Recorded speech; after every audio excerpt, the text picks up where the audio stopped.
ಸ್ನೇಹಿತರೆ, ಒಂದು ಪ್ರಮುಖವಾದ ಒಂದು ವಿಷಯದ ಬಗ್ಗೆ ನಾನಿಲ್ಲಿ ಮಾತಾಡಲಿಕ್ಕೆ ಆ, ಇಷ್ಟಪಡ್ತೇನೆ. ಈಗ ಗ್ರಾಮೀಣ ಪ್ರದೇಶದವರ ಜೀವನವನ್ನು ನಾವು ಅವಲೋಕಿಸಿದಾಗ ಆ, ನಾನು ಕೂಡ ಗ್ರಾಮೀಣ ಪ್ರದೇಶದವನೇ. ನಾನು ಮುಂಚೆ ಬೆಳೆದಂತಹ ಗ್ರಾಮೀಣ ಪ್ರದೇಶ ಮತ್ತು ಈಗ ಬೆಳೀತಾ ಇರೋಂಥ ಗ್ರಾಮೀಣ ಪ್ರದೇಶಕ್ಕೆ ತುಂಬ ವ್ಯತ್ಯಾಸ ಕಾಣ್ತಾ ಇದೆ.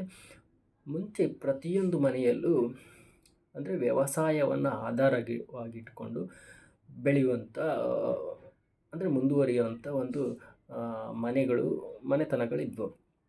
ಇತ್ತೀಚೆಗೆ ವ್ಯವಸಾಯ ಅನ್ನೋದು ತುಂಬಾ ಕಷ್ಟದ ಪರಿಸ್ಥಿತಿಯಲ್ಲಿದೆ. ಅದಕ್ಕೆ ಸರ್ಕಾರವೂ ಕೂಡ ಅದ್ರ ಬಗ್ಗೆ ಯಾವುದೇ ತರಹ ಗಮನವನ್ನು ಹರಿಸ್ತಾ ಇಲ್ಲ. ಈಗ ರೈತರು ಕೂಡ ಅದ್ರ ಬಗ್ಗೆ ಹೆಚ್ಚಿನ ಗಮನವನ್ನು ಹರಿಸ್ತಾ ಇಲ್ಲ.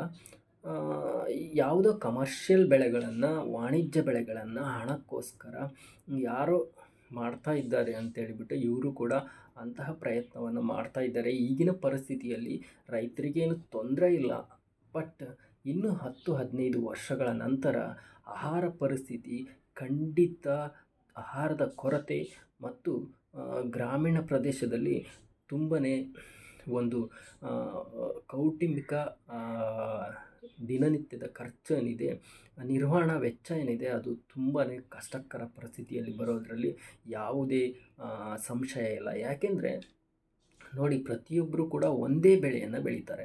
ಯಾವುದೋ ಒಂದು ಬೆಳೆಗೆ ಒಳ್ಳೆ ಆದಾಯ ಸಿಕ್ತು ಈ ಒಂದು ವರ್ಷದಲ್ಲಿ ಅಂದರೆ, ನಾನು ಕೂಡ ಅಥವಾ ಇನ್ನೊಬ್ಬ ಒಂದು 10 ಜನ ರೈತರಿದ್ದರೆ ಅದರಲ್ಲಿ 8 ಜನ ಅದನ್ನೇ ಬೆಳೀತಾರೆ, 2 ಜನ ಬೇರೆ ಬೆಳೀತಾರೆ. ಅವರಿಗೆ ಆ ರೇಟ್ ಸಿಗುತ್ತೆ. ಸೊ ಅವರಿಗೆ ಒಳ್ಳೆ ರೇಟ್ ಸಿಗುತ್ತೆ. ಮತ್ತು ಇವರು ಮತ್ತೊಂದಕ್ಕೆ ಕನ್ವರ್ಟ್ ಆಗ್ತಾರೆ. ಸೊ ಅಂದರೆ ಅವೈಜ್ಞಾನಿಕ ಬೆಳೆಯನ್ನು ಬೆಳೀತಾ ಇದ್ದಾರೆ, ಅಥವಾ ಯಾರೋ ಏನೋ ಒಂದು ಹೆಚ್ಚಿನ ಲಾಭ ಮಾಡ್ತಾರೆ ಅಂತೇಳಿ ನಾವು ಕೂಡ ಅದನ್ನು ಮಾಡಲಿಕ್ಕೆ ಹೋದಾಗ ಅದು ತುಂಬಾ ಸಮಸ್ಯೆಯಲ್ಲಿ ಪರಿಸ್ಥಿತಿಯಲ್ಲಿ ಸಿಕ್ಕಿ ಹಾಕಿಕೊಳ್ತಾ ಅಂತ ರೈತರ ಪರಿಸ್ಥಿತಿ ಈಗ ಇದೆ. ಯಾಕೆಂದರೆ ನೋಡಿ, ಒಂದು ಟೈಮಲ್ಲಿ ನಾವು ಕೃಷಿ ಆಧಾರಿತ ಕುಟುಂಬದಿಂದ ಬಂದಿರತಕ್ಕಂಥ ನಮ್ಮ ಮನೆಯಲ್ಲಿ ರಾಗಿ, ಜೋಳ, ಸಜ್ಜೆ, ನವಣೆ ಮತ್ತು ಸಾವೆ ಅಂತ ಬರ್ತಿತ್ತು. ಅದು ಎಳ್ಳು, ತೊಗರಿಬೇಳೆ, ಉದ್ದಿನಬೇಳೆ, ಈ ಥರ ಅನೇಕ ತರಕಾರಿಗಳು, ಪ್ರತಿಯೊಂದು ತರಕಾರಿ ನಾವು ತೋಟದಿಂದ ತಂದು ನನ್ನ ತಾಯಿ ನಮಗೆ ಅಡುಗೆ ಮಾಡಿಕೊಡ್ತಾಯಿದ್ರು. ಬೆಳಿಗ್ಗೆ ಹೋಗಿಬಿಟ್ಟು ಇಲ್ಲೇ ಬರ್ತೀನಿ ಅಂತ ಹೇಳಿ ಹೋಗಿ 8 ಗಂಟೆ ಅಷ್ಟೊತ್ತಿಗೆ ಎಲ್ಲ ತರಕಾರಿಯನ್ನು ತಗೊಂಡು ಬಂದು ನನ್ನ ಅಜ್ಜ, ಅಜ್ಜಿ, ಅಪ್ಪ, ಅಮ್ಮ ಎಲ್ಲರೂ ಕೃಷಿ ಆಧಾರಿತ ಜಮೀನಿಂದ ಬಂದವರು ಆಗಿದ್ದರಿಂದ ನಮ್ಮ ಮನೆಯಲ್ಲಿ ದನಗಳು, ಎತ್ತುಗಳು, ಎಮ್ಮೆಗಳು, ಕುರಿ, ಕೋಳಿಗಳು ಎಲ್ಲ ನಮ್ಮ ಮನೆಯಲ್ಲಿ ವಾರ್ಷಿಕವಾಗಿ ಏನು ನಮಗೆ ಬೇಕೋ ಎಲ್ಲ ಪದಾರ್ಥಗಳನ್ನು ನಾವು ಬೆಳ್ಕೊಳ್ತಾ ಇದ್ವಿ. ಇವತ್ತು ನಮ್ಮ ಮನೆಯಲ್ಲಿ ಏನೂ ಬೆಳೀಲಿಕ್ಕಾಗ್ತಾಯಿಲ್ಲ. ಅದೇ ನಮಗೆ ಎಷ್ಟೇ ಕೃಷಿ ಇರುವಂಥ ಜಮೀನು ಈಗ ಕೂಡ ಇದೆ. ಯಾಕೆಂದರೆ ಕೃಷಿಯನ್ನು ಅಷ್ಟೊಂದು ನೆಗ್ಲೆಕ್ಟ್ ಮಾಡಿರ್ತಕ್ಕಂಥ ಒಂದು ರೈತರು ಕೂಡ, ಮತ್ತು ಅದಕ್ಕೆ ತಕ್ಕಾಗೆ ಸರ್ಕಾರ ಕೂಡ ಅದ್ರ ಬಗ್ಗೆ ಗಮನ ಹರಿಸ್ತಾ ಇಲ್ಲ. ಅದ್ರ ಬಗ್ಗೆ ಅವರಿಗೆ ಸರಿಯಾದ ಒಂದು ಜನರಿಗೆ ಒಂದು ಸಹಕಾರ ಕೂಡ ಕೊಡ್ತಾ ಇಲ್ಲ ಅನ್ನೋದು ನನ್ನ ಅಭಿಪ್ರಾಯ. ಸೊ ಹಾಗಾಗಿ ಇನ್ನು 10-15 ವರ್ಷದಲ್ಲಿ ಆಹಾರದ ಕೊರತೆ ಮತ್ತು ಬೆಳೆ ಮತ್ತು ಈಗ ತೆಂಗು ಏನಾಗಿದೆ ಅಂದರೆ, ಎಲ್ಲ ತೆಂಗಿನ ಮರಗಳನ್ನು ತೆಗಿತಾ ಇದ್ದಾರೆ.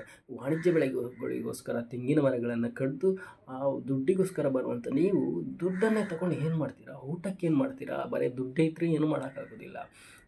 ಬರೀ ಆ ದುಡ್ಡನ್ನು ಹಿಡ್ಕೊಂಡು ದುಡ್ಡು ಕೊಟ್ಟರು ಸಹ ಸಿಗದಿದ್ದಾಗ ಬೆಳೆಗಳು ನೀವೇನು ಮಾಡ್ತೀರಾ? ಅದು ನಾನು ರೈತರಿಗೆ ಕೇಳುವಂಥದ್ದು. ಸೊ ಹಾಗಾಗಿ ನೀವು ಖಂಡಿತ ಅದರೊಟ್ಟಿಗೆ ಏನಾದರೂ ಸ್ವಲ್ಪ ಆದರೂ ಒಂದು ಆಹಾರ ಬೆಳೆಗಳ ಕಟ್ಟಿಗೆ ಗಮನ ಕೊಟ್ಟಾಗ ನಿಮ್ಮ ಫ್ಯೂಚರಲ್ಲಿ ನೀವು ಸಹ ಒಂದು ಆಹಾರಕ್ಕೆ ಒಂದು ಯಾರನ್ನೂ ಆಶ್ರಯ ಪಡುವಂಥ ಅಗತ್ಯ ಇಲ್ಲ. ಇಲ್ಲಾಂದರೆ ಬೇರೆ ರಾಜ್ಯದಿಂದ ನಾವು ತರಿಸ್ಕೊಳ್ಬೇಕಾಗತ್ತೆ. ಆವಾಗ ಅದರದ್ದು ಕಾಸ್ಟ್ ಆಫ್ ಜಾಸ್ತಿ ಆಗ್ತಾ ಹೋಗುತ್ತೆ. ಸೊ ಹಾಗಾಗಿ ನಿಮ್ಮ ಒಂದು ವೆಚ್ಚ ಜಾಸ್ತಿ ಆಗ್ತಾ ಹೋಗುತ್ತೆ. ನಿರ್ವಹಣಾ ವೆಚ್ಚ ಇದೆಯಲ್ಲ, ಅದು ಕೂಡ ಜಾಸ್ತಿ ಆಗ್ತಾ ಹೋಗ್ತದೆ. ಖಂಡಿತ ಇದ್ರ ಬಗ್ಗೆ ನೀವು ಗಮನವನ್ನು ಕೊಡಲೇಬೇಕು. Thank you.